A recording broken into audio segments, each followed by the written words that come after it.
back to Celah Belajar. Dan kita ada di video hari Rabu, Wednesday videos, okay? So, in this video, I will tell you about vocabulary activities. Jadi, sekarang kita akan bahas tentang activities apa aja sih yang bisa kita lakukan untuk mengajar vocabulary. Okay. First thing that you can do adalah misspellings. Jadi kita bikin grid kayak gini, bisa macam-macam sih. Di sini aku cuman bikin 12 kotak, 12 boxes, dan kita tulis kata-kata dan harus ada beberapa yang salah spellingnya, misspelled words ya. Contohnya nih di sini ada weather yang tulisannya kayak gini, knees juga tulisannya salah ya kan. Kita sengaja-sengajain aja salahin, tapi ada juga beberapa kata yang memang benar spellingnya.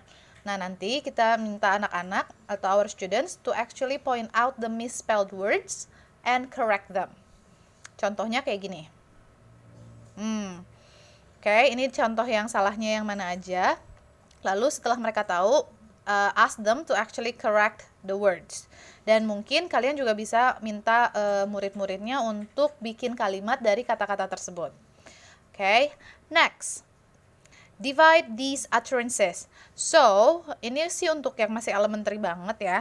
Jadi di sini dari nomor 1 sampai 4, saya udah punya kata-kata atau utterances yang memang nggak ada spasinya. Jadi tugas murid-murid kita adalah untuk memberi spasi di tempat yang tepat. Okay.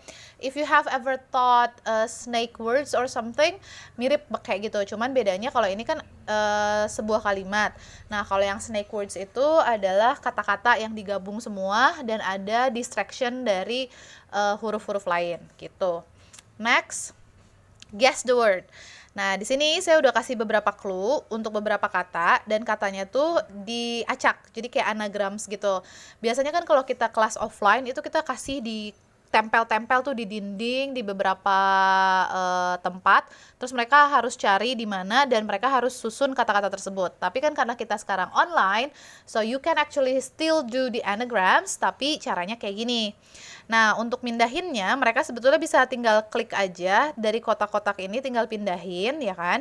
Tapi kalau misalkan enggak juga, kalau misalkan merekanya nggak bisa, let's say they don't use Google Classroom gitu ya, nggak pakai dan nggak bisa interaktif, bisa juga mereka langsung tulis di kertas atau mereka tulis di Words mereka, Microsoft Words, dan share hasilnya seperti apa jawabannya.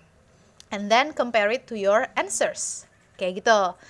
Next one, find the animals, word search. Sebenarnya kalau untuk word search, kalau kalian pakai Zoom, itu kalian bisa aja tinggal googling dari internet, terus cari word search yang kalian mau, and then screen share it, dan mereka harus draw the line for certain words. Tapi kalian juga bisa bikin sendiri, yaitu seperti ini, and then give them the answers like this.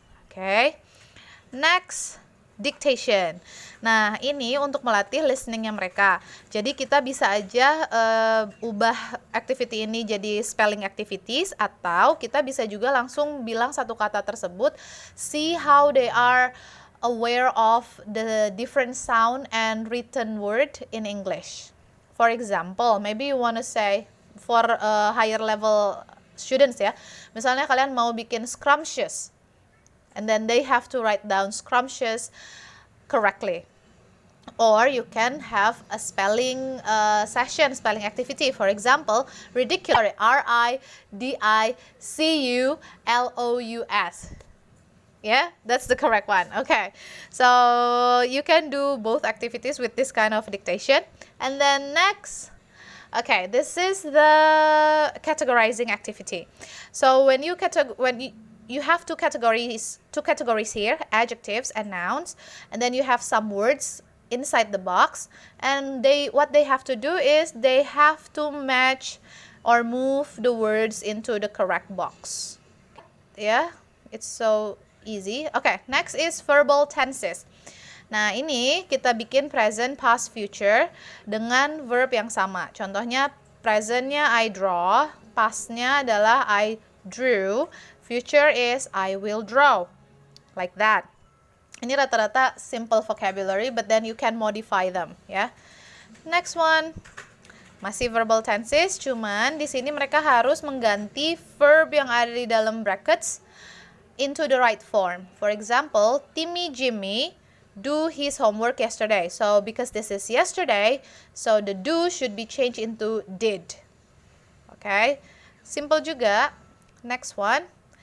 Okay, this is for numbers, still for elementary students ya. So we got 1, 3, 6, and 8. Or you can just choose different numbers yang menurut kalian agak susah dipronounce atau agak susah atau mereka sering salah-salah. And then they have to write down and mix the numbers from 1, 3, 6, and 8 into these boxes. After that, they have to write down how they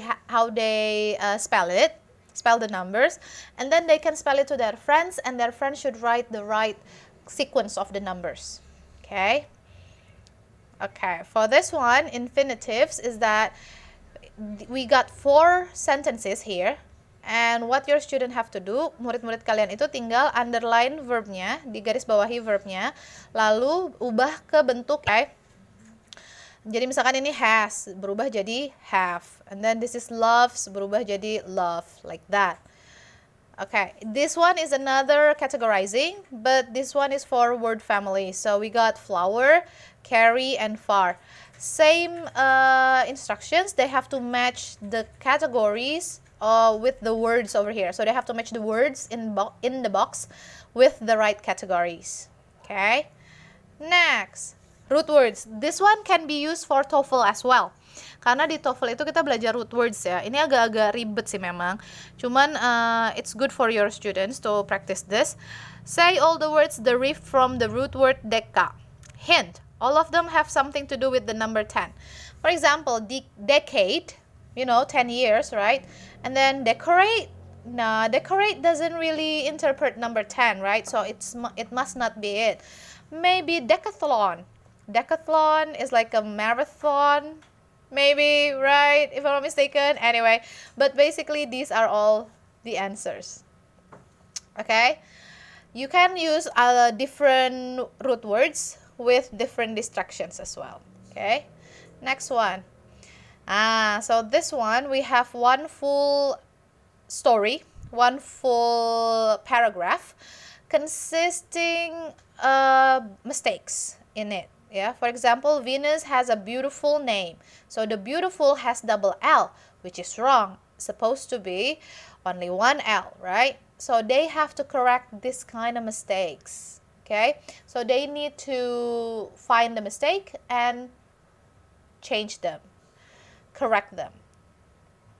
And that's it. So those are several activities that you can do with vocabulary activities. Please modify them. Kalian bisa pakai dari template yang akan saya kasih nanti di descriptions, atau kalian bisa modify ke lesson kalian masing-masing. Okay? But then you've got the ideas, you just have to adapt and modify it. So that's it guys for today's video. Hope it helps. Jangan lupa subscribe, share, dan like video kami. And I'll see you next week. Bye!